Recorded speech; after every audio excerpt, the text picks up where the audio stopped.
आप सभी का बहुत बहुत स्वागत है मेरे इस YouTube चैनल में।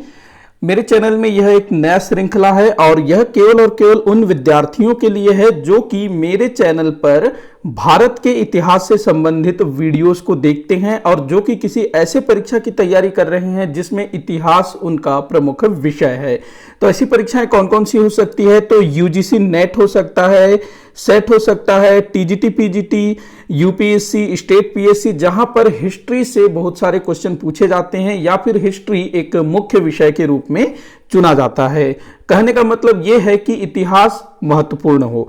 तो ऐसे विद्यार्थी जो कि मेरे चैनल पर निरंतर मेरे इतिहास वाले वीडियोस को देखते हैं, जो अक्सर मुझे कमेंट करते हैं कि सर क्वेश्चन आंसर वाले वीडियो श्रृंखला भी लाइए। बीच में ये श्रृंखला चल भी रही थी जो कि बंद हो गई, अब मैं फिर से इसको कंटिन्यू करने वाला हूं। तो अगर आप इनमें से कोई भी परीक्षा की तैयारी कर रहे हो तो यह वीडियो श्रृंखला आपके लिए काफी महत्वपूर्ण हो सकती है। और मैं पूरी उम्मीद करता हूं कि आप लोगों ने मेरे हिस्ट्री के लगभग सारे वीडियोस देख चुके होंगे, क्योंकि मेरे चैनल पर इतिहास पूरा अपलोड हो चुका है, मतलब कि प्राचीन भारत, मध्यकालीन भारत और आधुनिक भारत भी।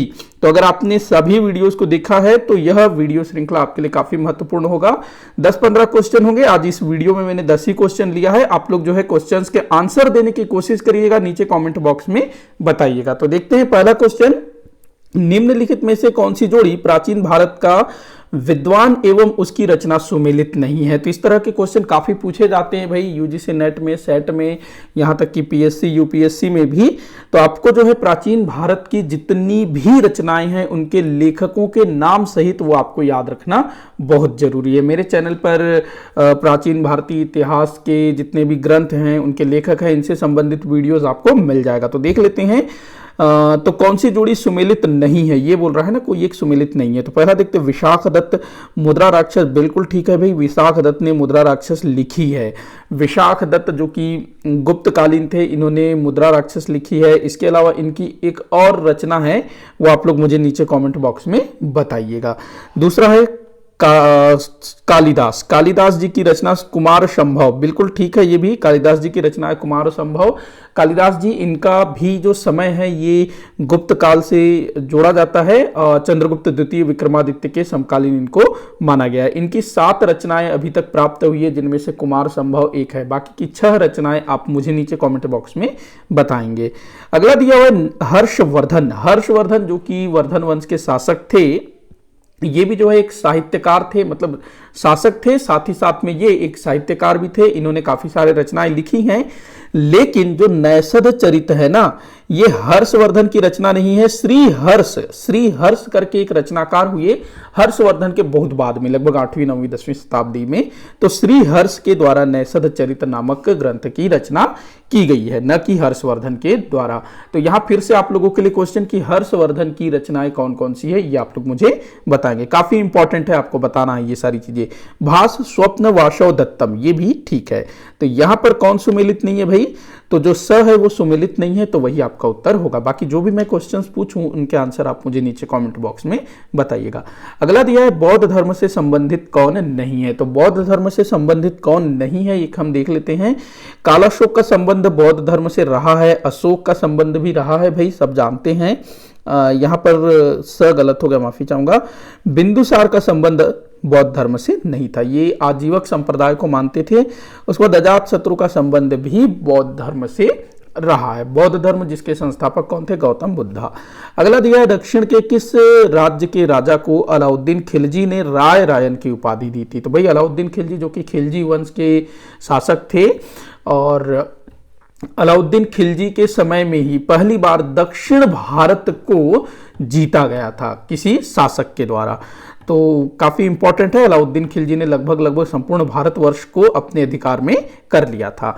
तो देवगिरी के राजा थे रामचंद्र देव, इनको जो है अलाउद्दीन खिलजी ने पराजित करके इसका जो राज्य है, देवगिरी के राजा रामचंद्र देव, इसके राज्य को लौटा दिया अलाउद्दीन खिलजी ने। और जो रामचंद्र राय है उसने जो है अलाउद्दीन की अधीनता स्वीकार कर ली, और अलाउद्दीन जो है प्रसन्न होकर के रामचंद्र देव को राय रायन की उपाधि देते हैं। तो ध्यान रखेंगे इस चीज को।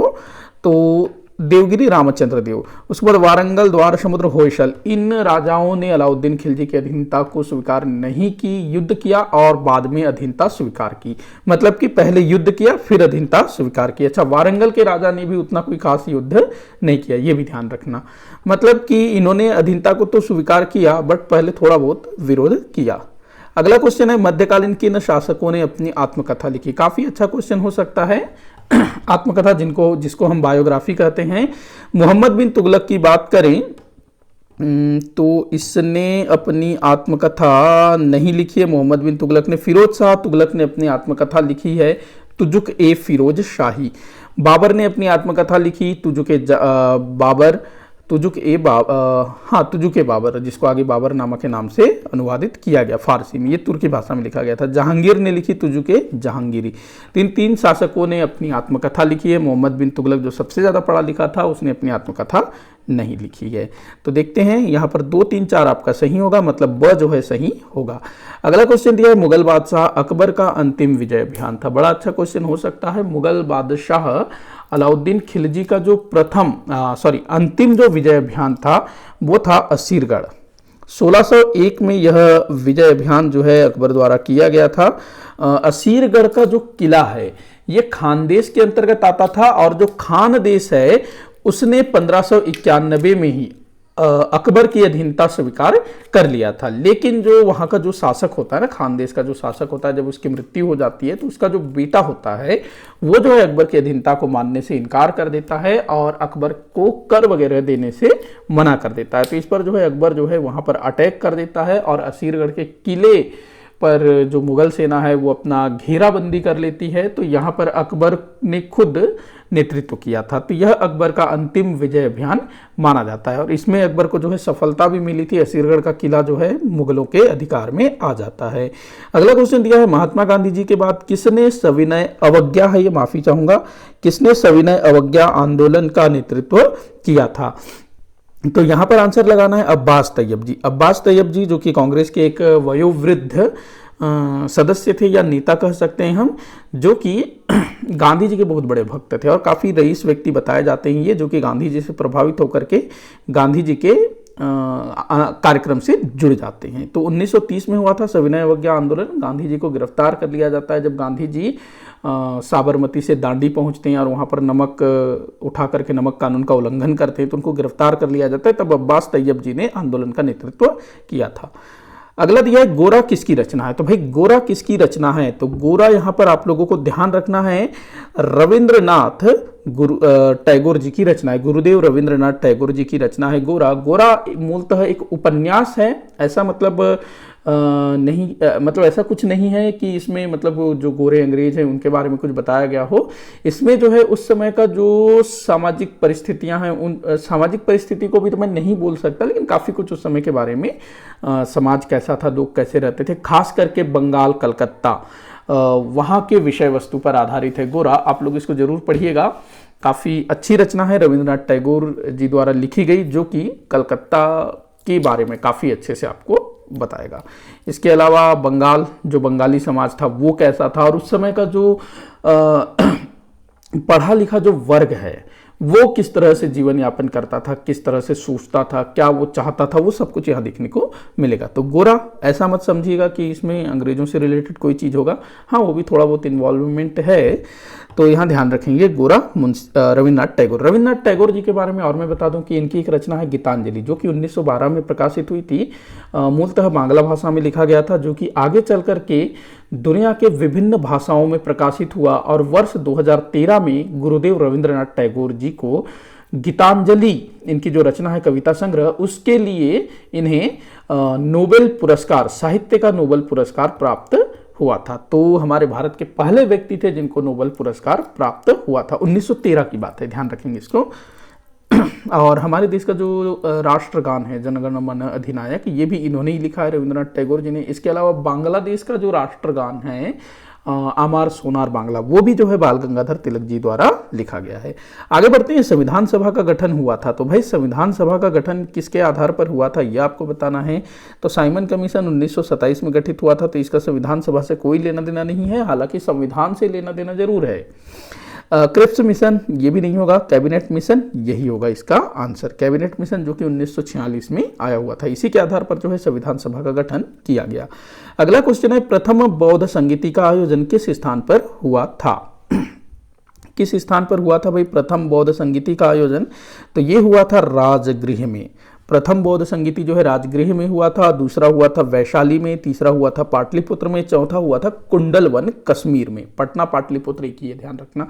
तो प्रथम बौद्ध संगीति जो है अजात शत्रु के समय में राजगृह में आयोजित किया गया था 483 ईसा पूर्व में, जब महात्मा बुद्ध का महापरिनिर्वाण प्राप्त होता है ना, उसी वर्ष जो है प्रथम बौद्ध संगीति का आयोजन किया गया था। जितने भी बौद्ध संगीतियाँ हैं उनको आपको याद रखना बहुत ज़रूरी है। अगर आपको बौद्ध संगीति के बारे में नहीं पता, मेरे चैनल पर आप लोग विजिट कर सकते हैं, आपको वहाँ मिल जाएगा बौद्ध संगीति।